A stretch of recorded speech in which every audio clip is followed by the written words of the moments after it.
A single moment can flip the balance of power in an instant. A cop stops someone on the road, thinking he's in control. But what happens when he learns that the person he's profiling isn't just another citizen? This encounter will leave you speechless. Before we dive in, tell us in the comments, have you ever been in a situation where someone completely underestimated you? The sharp glare of red and blue lights reflected off the side mirrors, flashing across Ethan Higgins' face as he brought his car to a smooth stop. His hands tightened around the steering wheel for just a second before he let out a slow, controlled breath. He had been here before. Being a gay man wasn't something Ethan ever hid. Not in his personal life, not at work, and certainly not in the city he lived in. His androgynous style, his long, straight brown hair with subtle blonde highlights, his bold eyeliner, and the way he carried himself, it was never a secret. Some people admired it, some whispered about it, and some, like certain cops who thought they owned the world, saw it as an invitation to make things difficult. Tonight felt like one of those nights. His yellow over-ear headphones rested around his neck, the faint echo of the music still buzzing in his ears as he lowered the volume and shut off the engine. The car behind him didn't move yet. The officer inside was either running his plates or just letting the tension marinate. Ethan had a long day at the office. Internal affairs wasn't a job for the weak. His work meant confronting corruption, challenging the abuse of power, and making sure officers weren't using their badges to intimidate the very people they were supposed to protect. And now, here he was, pulled over for what? Driving home? His fingers moved with practiced ease as he reached for his license and registration, placing them on the dashboard before rolling down the window. No sudden movements, nothing to escalate. Not that it mattered when an officer was already looking for a reason to escalate. A sharp tap on the window made him turn. The officer standing outside was stocky, his uniform neatly pressed, his jaw set tight. The name tag read Harper. His posture screamed authority, or at least the need to prove it. "License and registration," Harper said, skipping the pleasantries. Ethan nodded, keeping his movements slow as he handed over the documents. The officer barely glanced at them before his eyes moved back up to Ethan's face. Something shifted in Harper's expression. A flicker of recognition, or just a flicker of something else? "Where are you headed?" Harper asked, his voice edged with something too sharp to be called curiosity. "Home," Ethan said plainly. "You live around here?" "Obviously." The officer's jaw tightened at the response. Some cops didn't like that. When someone didn't shrink under their gaze. Ethan had learned that a long time ago. He'd also learned that men like Harper didn't just stop people like him for no reason. "You go by this name?" Harper asked suddenly, tapping the license with his finger. Ethan didn't flinch, but he knew exactly what Harper meant. It wasn't a question about the legality of his name. It was the kind of question that came laced with something ugly, something that hovered just beneath the surface. "I go by Ethan," he said smoothly. "It's my legal name. You're welcome to verify." Harper smirked. It wasn't friendly. "Yeah, maybe I will." He took a step back, tilting his head toward his patrol car. "Stay put." Ethan exhaled through his nose, shifting slightly in his seat but keeping his hands where Harper could see them. He could see the officer in the rearview mirror talking into his radio, taking his time. A second officer got out of the patrol car, a younger one, rookie, maybe. His name tag read Miller. He didn't look as comfortable in his uniform. His eyes flickered toward Ethan's car before he said something to Harper, but the older officer barely acknowledged him. Ethan could feel it, the weight of the decision being made behind him. This wasn't about a traffic stop anymore. It never was. Harper returned, standing a little closer to the window this time. "Step out of the vehicle," he said. Ethan raised an eyebrow. "Why?" Harper's smirk widened, but there was no humor in it. Suspicious behavior. Ethan tilted his head, letting the silence hang for a second longer than comfortable. Men like Harper didn't like silence. They didn't like being questioned. "You sure you want to do this?" Ethan finally asked, his voice level. That flicker of something in Harper's eyes again. Hesitation? No. It was annoyance. "You refusing to comply?" "I'm asking if you're sure," Ethan repeated, this time reaching across the seat. Harper's posture stiffened instantly. His hand twitched near his holster. The second officer, Miller, took a step forward as if sensing the shift. But Ethan didn't reach for anything dangerous. He reached for his badge. The polished emblem of internal affairs gleamed under the streetlights as he turned it toward Harper, his expression unreadable. Because if you'd run my name properly, Ethan continued, his voice calm, controlled, you would have realized that I'm the guy who investigates cops like you. Silence. Officer Miller's eyes went wide. Harper's smirk disappeared. Ethan let the moment sit between them, watching the reality settle into Harper's skull like a weight he wasn't expecting to carry. Now the game had changed. Now, Ethan said, sitting back slightly, one brow arching, would you like to tell me the real reason you pulled me over? Harper's lips pressed into a thin line. The wheels in his head were turning, calculating his next move, but whatever he had planned before, whatever power he thought he had in this situation, was slipping right through his fingers. And Ethan Higgins wasn't about to let him take it back. Harper didn't move right away. His fingers flexed slightly at his side, his stance shifting just enough for Ethan to notice. It was subtle, but men like Harper weren't used to being caught off guard. He had expected someone else sitting in this car tonight, someone who would have nodded, stepped out without question, let him dig through their things just because he wore a badge. Not someone who carried a badge of their own. The younger officer, Miller, was still standing behind Harper, his gaze flicking between the two men. There was something uneasy in his posture, a stiffness in his shoulders, like he was waiting for someone to make a mistake. Ethan kept his badge visible, but didn't lift it higher. He didn't need to. The emblem spoke for itself. The moment had already shifted. He had watched Harper's expression crack, watched the sharp, smug confidence drain from his face. So, Ethan said finally, tilting his head just slightly, we gonna keep playing this game, or are you gonna tell me why you pulled me over? Harper's jaw tightened. He still wasn't looking directly at the badge, as if ignoring it might somehow make this moment disappear. His fingers twitched again, then curled into a fist before releasing. A slow breath left his nose, and when he spoke, the smugness was forced. Standard procedure, Harper said, his voice a touch lower than before. Saw you driving a little slow back there, thought it was worth checking out. Ethan's lips curved just slightly. A little slow. That was the excuse he was going with? Right, Ethan said, his tone edged with something cool. You saw a man with long hair and makeup driving home from work, and that was enough for you to check something out. That about right? Harper didn't answer. It wasn't the first time Ethan had been stopped. He knew the routine by now.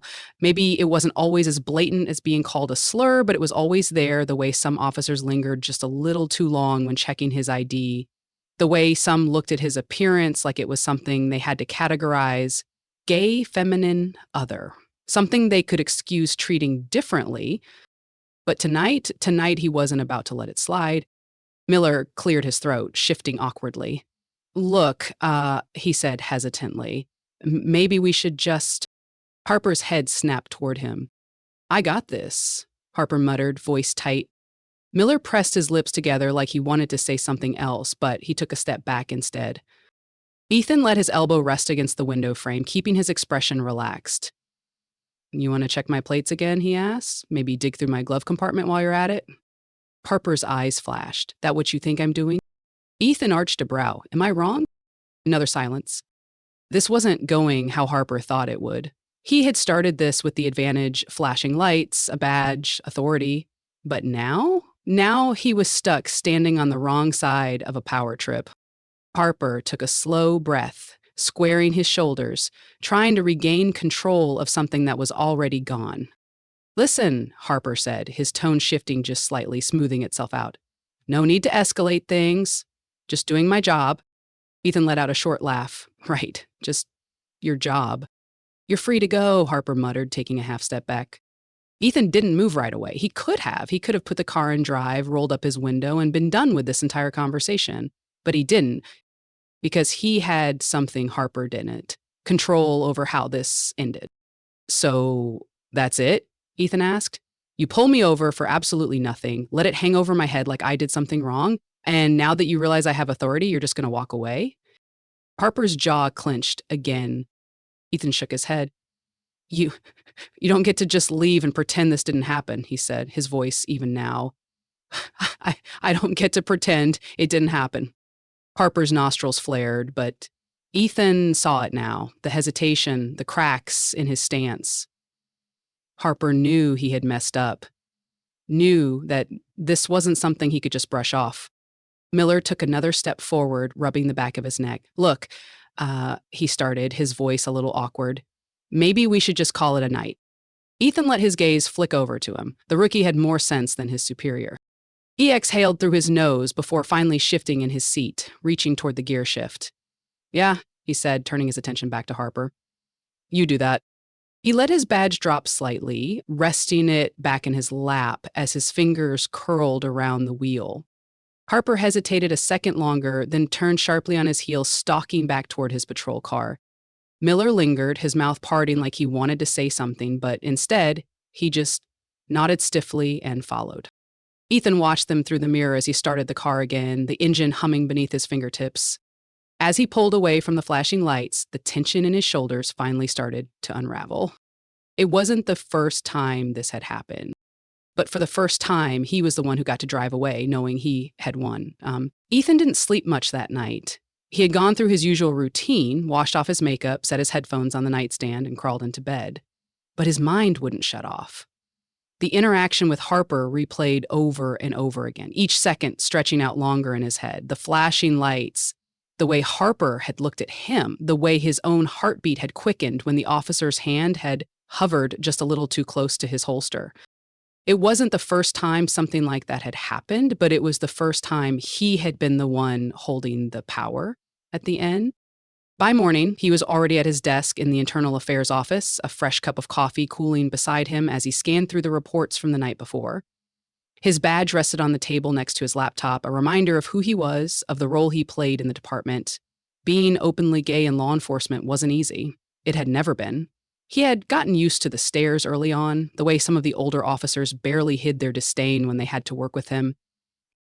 Most of them knew better than to say anything outright, but Ethan had spent years learning how to read people, the way they held their posture just a little too stiffly around him, the way they addressed him only when absolutely necessary, the way some of them looked at his painted nails or the occasional lipstick stain he didn't wipe off fast enough, as if it was a direct challenge.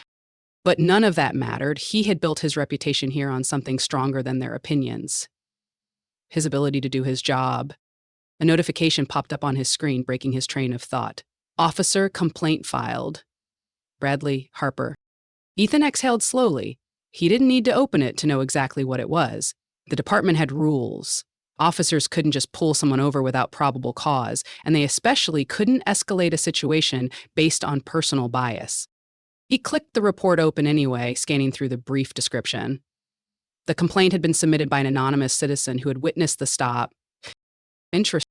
He hadn't noticed anyone else on the street that night, but it wasn't impossible. Sacramento wasn't exactly a dead town, even after dark. Someone must have seen how it went down, how Harper's entire demeanor had shifted when Ethan refused to play along. The sound of footsteps approaching his desk made him look up. Samuel Green, another internal affairs investigator, stood at the edge of his desk, arms crossed. Samuel had always been one of the more neutral figures in the department. He wasn't overly friendly, but he wasn't dismissive either. He did his job, kept his distance, and stayed out of trouble. Morning, Samuel said, nodding toward the screen. I see you got the complaint. Ethan leaned back slightly in his chair. Yeah, someone filed it against Harper. Samuel let out a low whistle. That's going to stir up some noise. Ethan shrugged. Not my problem. If the complaint's valid, it gets investigated. That's how it works. Samuel studied him for a second before speaking again.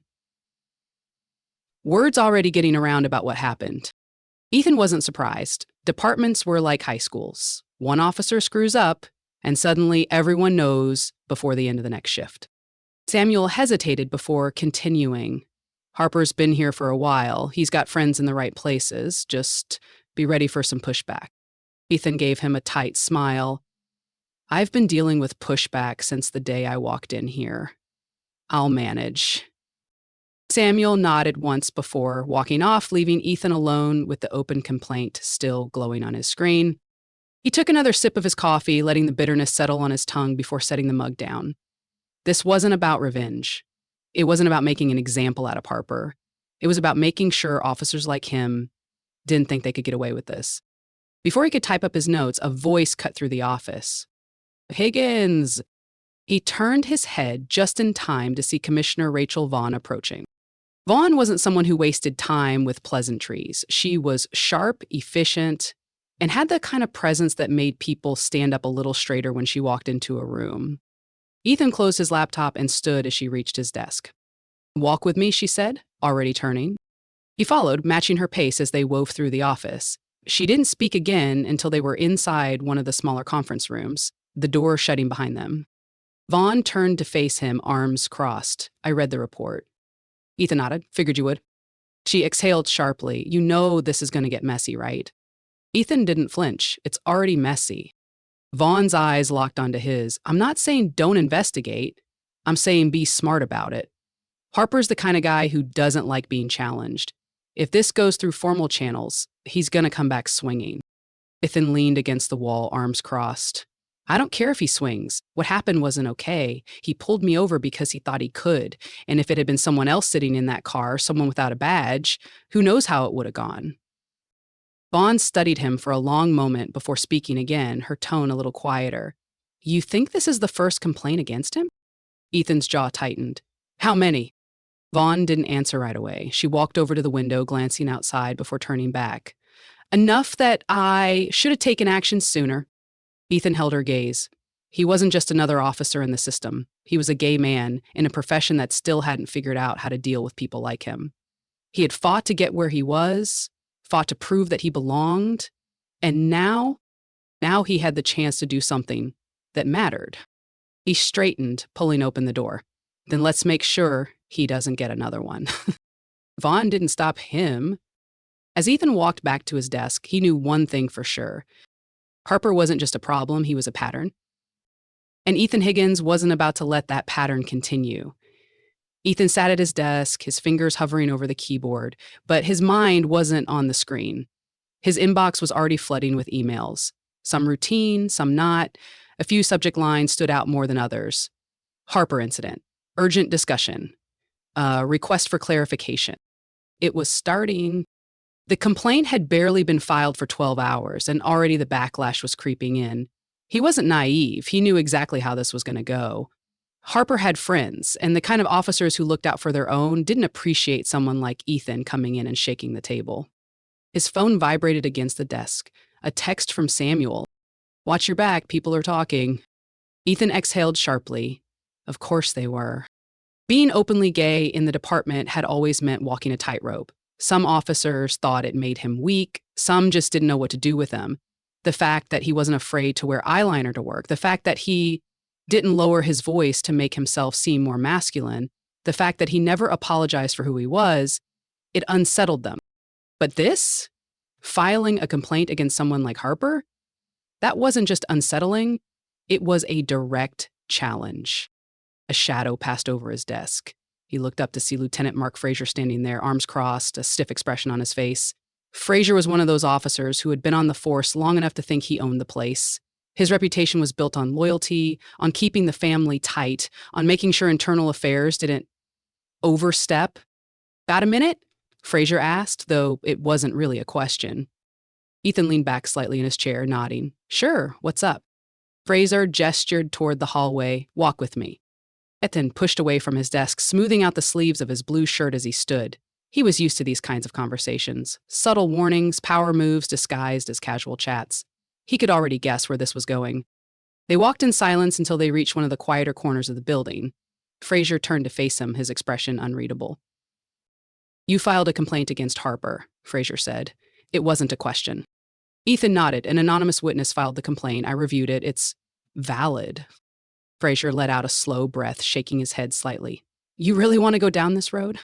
Ethan's jaw tightened. "That's supposed to be a threat?" Frazier's lips pressed together. "It's a reality check. Harper's been with us a long time. He's got a reputation." Ethan arched a brow. "Yeah, I've noticed." Frazier's expression darkened. "Look, Higgins, you know how this works. We handle things in-house. We don't need IA making things harder than they already are." Ethan gave him a tight smile. "What's hard about holding officers accountable?"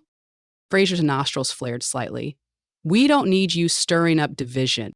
Ethan laughed under his breath, shaking his head. "Right? Because I'm the one creating division, not the guy pulling people over for no reason, not the guy who treats anyone who doesn't fit his version of normal like a threat." Fraser's posture stiffened. You really think going after Harper's going to change anything? Ethan took a step closer, lowering his voice just slightly. I think letting guys like Harper get away with this over and over again is exactly why the department has the problems it does. Fraser held his gaze for a long moment before exhaling through his nose, shaking his head. You should think about your future here, Higgins. Ethan's lips curved into a smirk. Trust me, I do. Every day. Fraser didn't say anything else. He just turned and walked away, leaving Ethan standing there, pulse steady, but his mind still racing. He had expected resistance, but something about this felt different. It wasn't just about Harper anymore. It was about the entire system Harper was a part of. His phone buzzed again. This time it was Commissioner Vaughn. My office, no. Ethan took a slow breath before heading toward the elevator. By the time he reached Vaughn's office, she was already standing behind her desk, arms crossed, watching him closely as he stepped inside. You know why you're here, she said without preamble. Ethan nodded. Harper? Vaughn exhaled sharply. The complaint's making waves. Officers are pissed. Some of them think you're targeting one of their own. Ethan let out a sharp laugh. Targeting? He pulled me over for no reason. He was looking for something, anything, to pin on me. He didn't expect me to be internal affairs, and now he's dealing with the consequences. Vaughn's expression didn't change. I agree, but that doesn't mean this isn't going to blow up in your face. Ethan crossed his arms. What do you want me to do? Ignore it? Vaughn's jaw tightened. No, but I want you to be smart. You're not just another cop, Higgins. You know that. You think they would be coming at you this hard if you were anyone else? Ethan didn't answer right away. He knew exactly what she was saying. They weren't just mad because he was internal affairs. They were mad because he was internal affairs and openly gay. Because he didn't blend in, because he refused to. Vaughn leaned against her desk, her expression softer now. I need you to be careful. If you're going to take Harper down, make sure you have the evidence to bury him. Because if you don't, they're going to come after you instead. Ethan met her gaze, his expression unreadable. They already are. Vaughn sighed, shaking her head. Just watch yourself. And don't do anything reckless. Ethan turned toward the door, but paused before opening it. Reckless is letting men like Harper run this department unchecked. Then he walked out, leaving Vaughn alone in her office. Back at his desk, he opened up Harper's file, his eyes scanning through years of reports, complaints, and a pattern of behavior that had been ignored for far too long. This wasn't just about a traffic stop anymore. It was about tearing down the kind of officers who thought they were untouchable.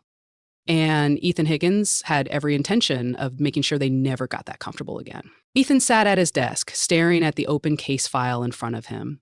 The complaints against Harper stretched back years. Most of them had been dismissed before they ever reached internal affairs, buried under excuses, written off as misunderstandings. But there was a pattern, one that had been ignored for too long.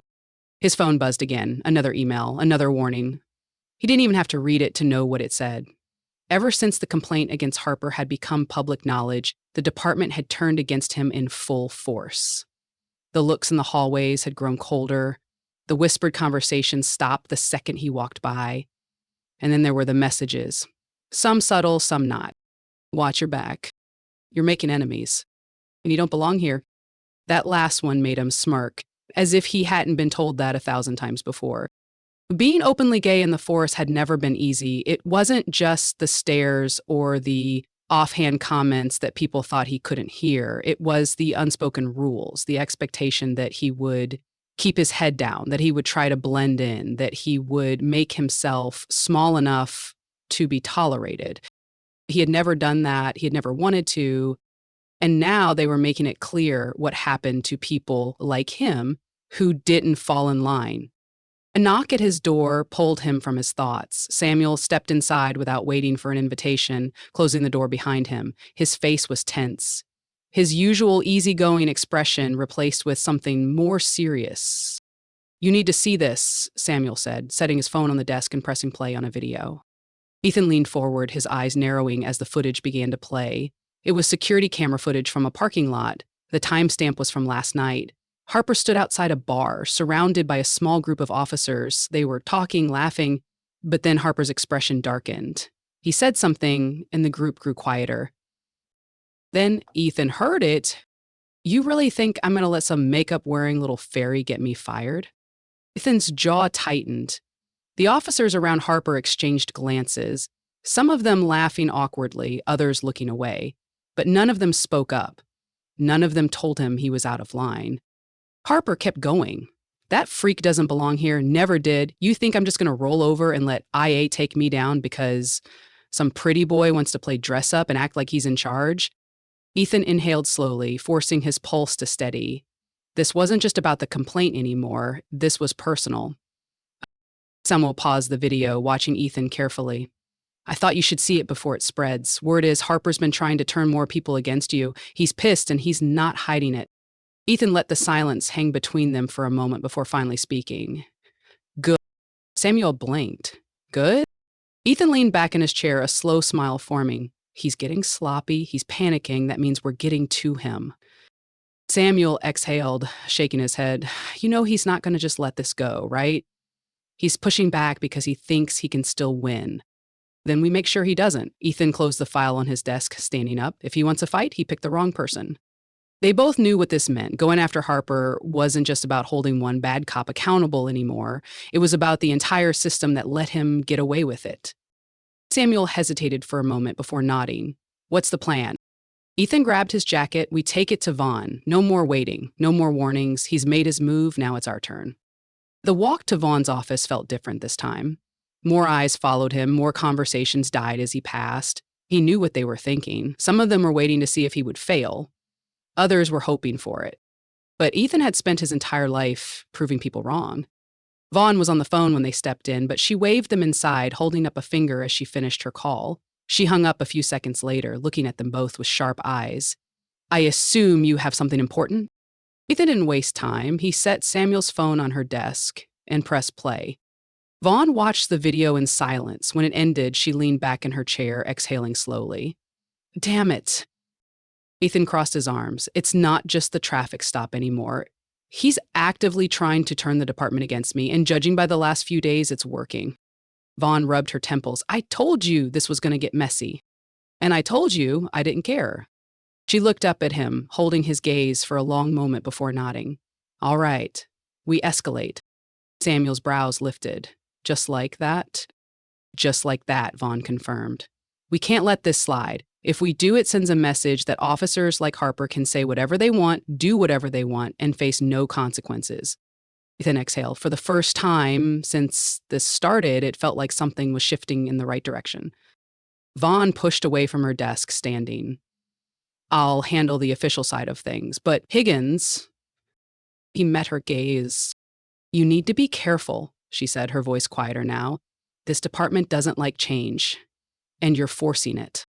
Ethan smirked. Good, someone has to. As he left her office, he could feel the weight of everything pressing down on him. But this wasn't the time to back down. Harper wanted a fight. He was about to get one. The precinct felt heavier than usual, the air thick with unspoken tension. Ethan knew what that meant. The storm had fully arrived. Officers who used to at least nod in his direction now barely acknowledged his existence. Some turned their backs when he passed, others weren't so subtle, their stares filled with something between resentment and warning. He had seen this before, just not directed at him. Being openly gay in law enforcement had always been a balancing act. He had learned how to navigate spaces where people tolerated him more than accepted him. It was never about making them comfortable, though. It was about making sure they understood that he wasn't going anywhere. But this was different. This wasn't just quiet judgment. This was war. The moment he stepped into Vaughn's office, he knew they had reached the breaking point. She was already standing, arms crossed, a folder open on her desk. Samuel was there too, leaning against the wall, his expression unreadable. Vaughn wasted no time. It's happening, she said. Ethan sat down across from her. How bad? Bad enough, she sighed, tapping her fingers against the folder. We're officially opening an investigation into Harper. This morning I got a call from the chief. He's pissed, but not at us. He's pissed that it took this long to get to this point. Ethan smirked. So what's next? Vaughn leaned forward. Harper's being put on administrative leave effective immediately. We're recommending a full internal review of his past conduct, and depending on the findings, he could be facing termination. Samuel let out a low whistle. That's a hell of a fall. Ethan's smirk didn't fade. Not far enough, if you ask me. Vaughn exhaled. You did your part, Higgins, but this is where things get complicated. If we go after him too hard, some of the higher-ups might start pushing back. Ethan tilted his head. So what you're saying is, we need more? Vaughn nodded. Exactly. Ethema had been waiting for this moment. He reached into his jacket pocket and pulled out a USB drive, placing it on her desk. Then let's make sure we have everything we need. Vaughn arched a brow. What's on it? Recordings? Testimonies? Every conversation I've had with officers who've complained about Harper, but were too afraid to file reports, and, most importantly, footage of him bragging about how he could get away with anything as long as he had the right people backing him up. Vaughn picked up the USB, weighing it in her palm. And where did you get this? Ethan smiled. I have my ways. Samuel let out a short laugh. You really don't play fair, do you? Ethan shrugged. Harper never did. Why should I? Vaughn plugged the USB into her laptop and played one of the recordings. Harper's voice filled the room, arrogant, dripping with entitlement. They don't do shit to people like me. IA's a joke. You think they'd ever take the word of some freak over a real cop? Silence followed. Vaughn's jaw tightened. Samuel muttered something under his breath. Ethan just watched them both, waiting. Vaughn finally looked up. This is enough. Then let's end this. The next few hours were a blur of paperwork, meetings, and statements. By the time the decision was finalized, the entire precinct was buzzing. Some officers acted like they didn't care, others were angry, whispering in corners, looking at Ethan like he had burned the place down himself.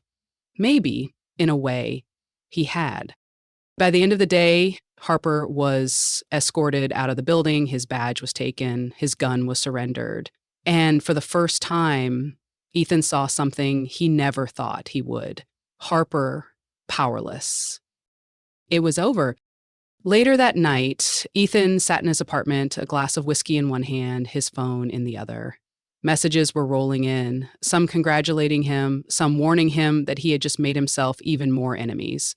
He didn't care. This was never about being liked. This was about being right. A notification popped up from Samuel. Drinks, my treat, you earned it. Ethan chuckled, setting his glass down and grabbing his jacket. The night air was crisp when he stepped outside, the city buzzing with its usual late-night energy. For the first time in days, he felt lighter. The fight was over. For now. He knew there would be more battles ahead, more officers like Harper, more people who thought he didn't belong. But tonight, he had won, and he wasn't going anywhere.